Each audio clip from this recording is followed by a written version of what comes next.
All right, today we are talking about how hardship builds character. If you have hardship right now, there's a good side to it, and we're going to talk about that.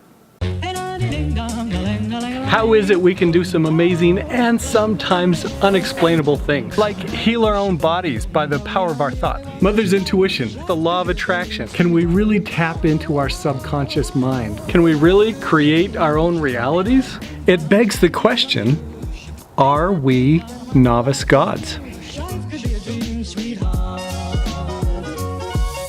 Hey, thanks for joining us today. I have an expert here, Sarah Johnson, who is going to talk about hardship. And if you caught the last episode with her, you're really going to want to catch that. If you missed it, you want to go back and catch that.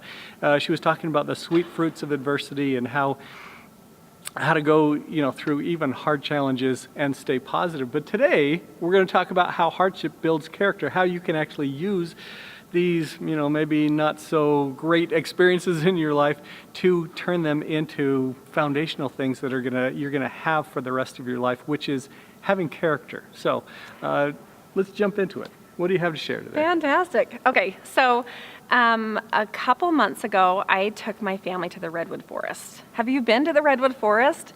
Have you been to the Redwood Forest? I have. It's awe-inspiring. It's amazing. Yeah. So the first trail that we took was called the Lady Bird Johnson Trail, which I thought was appropriate because I'm Sarah Johnson, right? And it's a 1.5 mile loop in some old growth, which means that the trees are between 600 and 800 years old. That's a really old tree. And in that morning, the fog, like the Pacific Coast mist, had descended into the grove. And it just felt like ancient tribal leaders. These trees, it felt sacred and holy, if you've ever been to a holy site or holy building. And I have little kids, and they were running around making lots of noise. And my husband even said, "You guys, we have to be quiet. We have to be reverent," because it felt so sacred. Huh. And I was sitting there, I'm taking pictures, and there's layers and layers and layers and layers of these gigantic trees. It's like being in New York City as far as height of the trees are. Mm-hmm. And then all of a sudden, out of this mist, the clouds broke, or the sun broke through the clouds, and these pillars of light were just streaming out from the sun through the mist and through the trees. And I tapped my husband on the shoulder. I said, "You have got to turn around, turn around, turn around." And it looked like a scene where angels were singing, but it was totally quiet. Mm-hmm. And it was just glorious. So the thing that's really cool about the Redwood Forest is that these trees grow to be about 300 feet tall. Okay. But their roots only sink about 12 feet in the ground. Really? Is that fascinating? Not very good. Like, not going to pass building code here, right? Yeah. And so they have endured fire, they endure insects, they endure wind, they endure storms. They have lightning. Some of the trees are hollowed out because of a lightning strike down the middle of the tree. I've seen that, and they're still alive. And they're still alive, and they're still growing. So that's the hardship. And when I think of character, I immediately thought of the Redwood Forest. Mm-hmm. Like they're like strong and resilient. And I thought, what can I learn from the Redwood Forest about character through hardship? So that's what I wanted to talk to you about today. Okay, so tell me how you can learn from that. Okay, so I shared in our last episode, if you haven't watched it, my husband had a brain tumor removed last year, and that was a difficult challenge. I'm not going to dive into all the challenges that we face, but I bet you could imagine that would be difficult.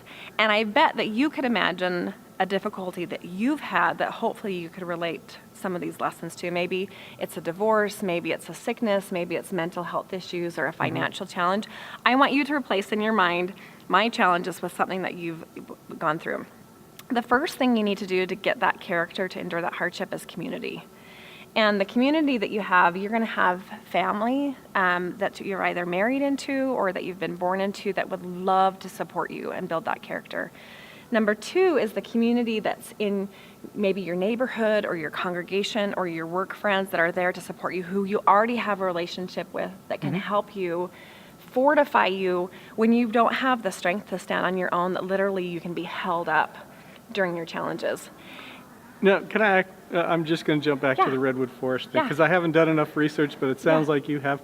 So the roots don't go super deep. Do they go wide and do they connect? That's what I was going to mention. Thank you for pulling that in.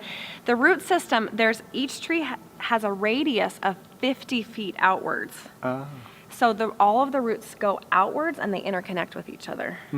So that's how they stand up. Yeah, so when you're talking about reach out to your community, you have that strength that will support you, right? Yeah. And the last community that you'll find out is whatever challenge you're going through, you're going to be part of a new club. And you can get a new t-shirt if you want to. My husband has a t-shirt that says, brain surgery, been there, done that, right? Oh, I love that. So if you've had a miscarriage, all of a sudden you're going to find a community of women and men who have experienced miscarriage. And you're going to have that connection. If you're dealing with a financial challenge and you reach out and you start learning more about your finances, you're going to find other people who have gone through that.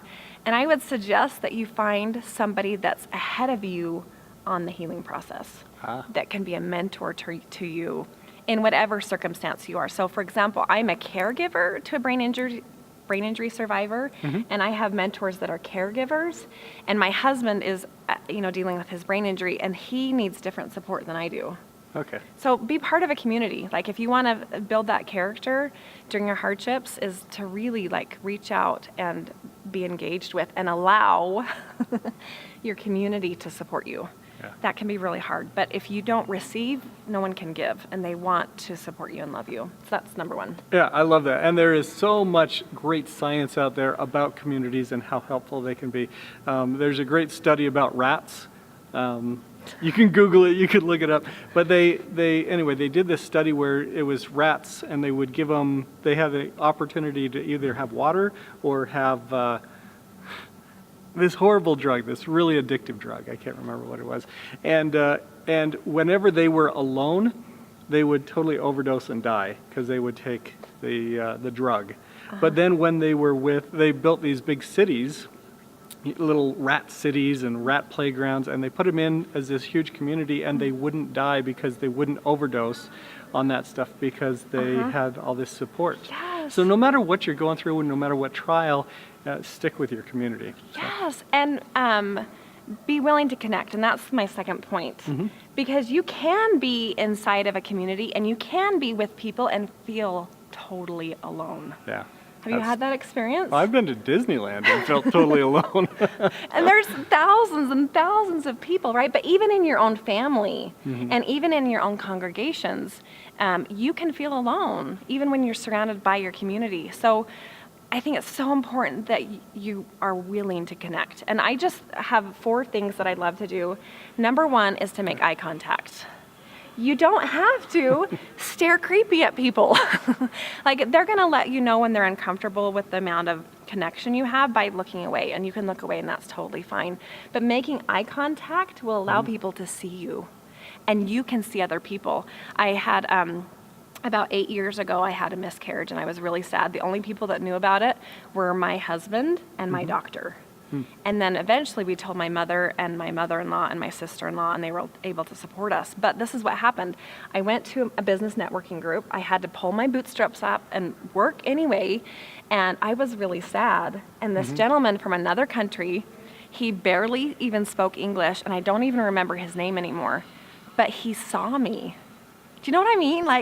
He saw me, and he said, "Sarah, your light is diminished today. Are you okay?" And I, of course, wasn't, and I started to tear up a little bit, and I wasn't ready to be vulnerable in that business situation. Yeah. But you know what happened is that I felt loved, and I felt seen.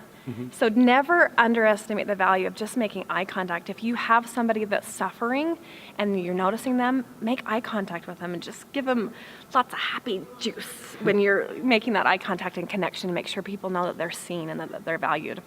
Another thing is to make physical contact, to make that connection with people. Yes.